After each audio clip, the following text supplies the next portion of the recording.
Peculiar Productions. Shalom. So this is my video about making lamb chops. So right now I have my lamb chops just sitting in some salted water with vinegar and lemon juice, and I'll let that sit another 15 minutes. It's been in there for about 5 minutes now. Okay, so we are back. I just rinsed off the lamb chops and got all that nasty stuff off of it. So now I'm going to start seasoning. I'm going to put some chives in this, fresh dried chives from the farmer's market. I got kosher salt, salt-free seasoning, which has a couple different ingredients, seasonings in it: garlic, minced onion, orange peel, black pepper, citric acid, crushed red pepper, parsley flakes, and lemon oil. Some onion powder, Italian seasoning, garlic powder, lemon and pepper, extra pepper because I like pepper in mine. You can use paprika, the regular ground paprika, or you can use, I like the smoked paprika, and this is non-GMO, because it gives it a nice smoky flavor. You can also do Worcestershire sauce or soy sauce, or just a dab of both. And I did look these up. These are high fructose corn syrup free. So we are good there. So I will season these up because it'd be a little bit hard to do that with one hand, and I'll be back. Okay, I'm back. So I seasoned everything up. I always wear gloves when I do this so that I make sure I don't cross-contaminate anything. And obviously when you're cooking with raw meat, you want to make sure you either wear gloves or wash your hands very thoroughly when you're done, before and after actually. So I'm going to be cooking it into my pressure cooker. So I've already seasoned everything up. How I brown my meats is I use either a little bit of brown sugar or a dabble of honey, raw honey to be exact. This is raw honey, so I just took a little bit, maybe like half a teaspoon, and dropped it in there. Go ahead and start to get it warm. I want to do a sear because, let me clear that out. Give me 1 second. All right, so the purpose of browning is to seal in the moisture of your meat. Okay. My other thing I like to use is olive oil when I cook. If I don't have olive oil, then I will use avocado oil, which in this case I am using avocado oil. So as you can hear it kind of sizzling, I just drop a little bit of avocado oil in there. That's about, a little bit more. That's about how much you want. And you're basically just making sure that you are getting the oil nice and hot before you drop your meat in there. And I did use the Worcestershire sauce, I never get that word right, over the soy sauce. I felt like adding the soy sauce would be too much salt, and I'm trying to work on my salt. Sodium is not good, black people.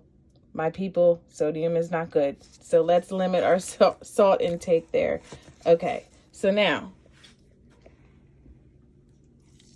you can kind of hear it sizzle a little bit. I'm going to just stir it up a little bit in here with the meat because I want to get a nice coating on all of the meat. All right, here we go. That's a good. So I just drop it in there one by one, piece by piece. And bear with me, guys. I'm doing this with one hand.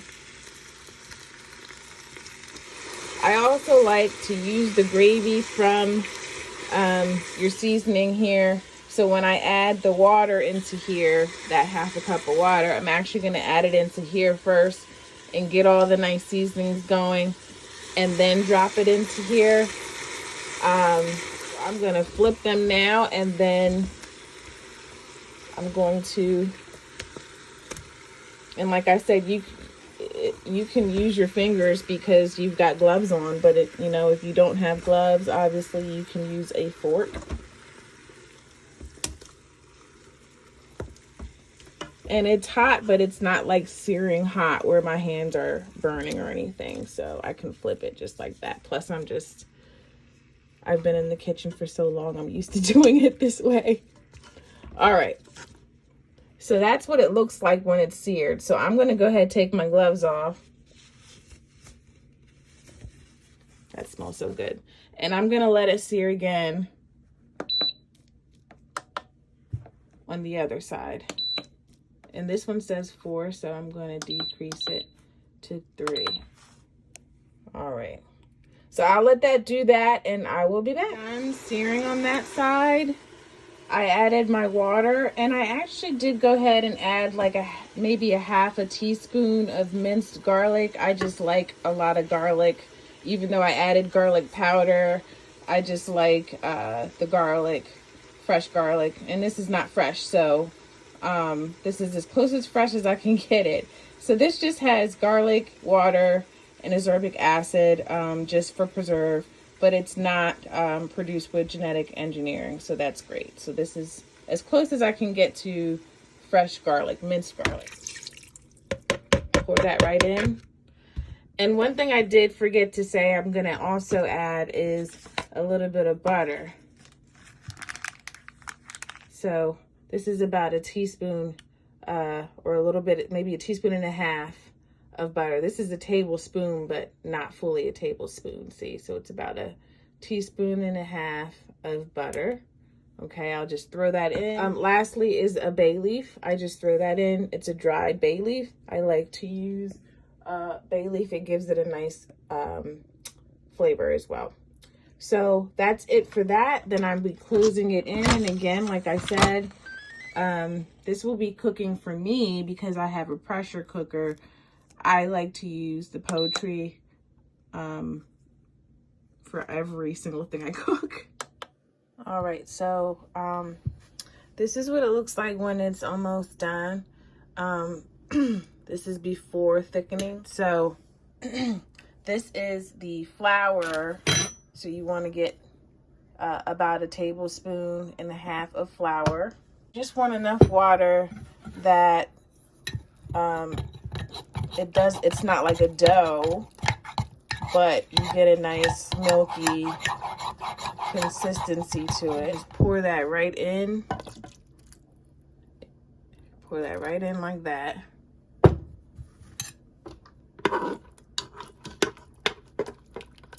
And you just mix it in.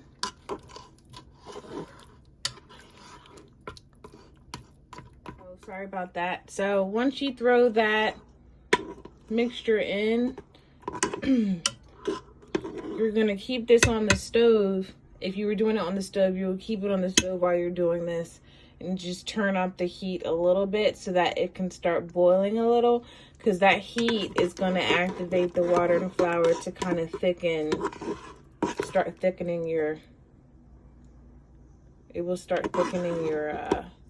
gravy. And I'm going to show you the rice. This is my rice. So it's already done. I used the rice cooker for this, and I like to flip my rice just so all the top parts can get cooked too. I put butter, a little bit of oil, some salt, onion powder, and thyme in my rice. That's what I like to put in my rice. Okay, so I'm back. I just plated up my rice. I made some green beans on the side, really quick. Frozen green beans is the easiest fresh green beans you can get. Somewhere close to fresh, I should say. All right, so I'm gonna just go ahead, and this is gonna be kind of hard to do with one hand. I'm gonna plate this.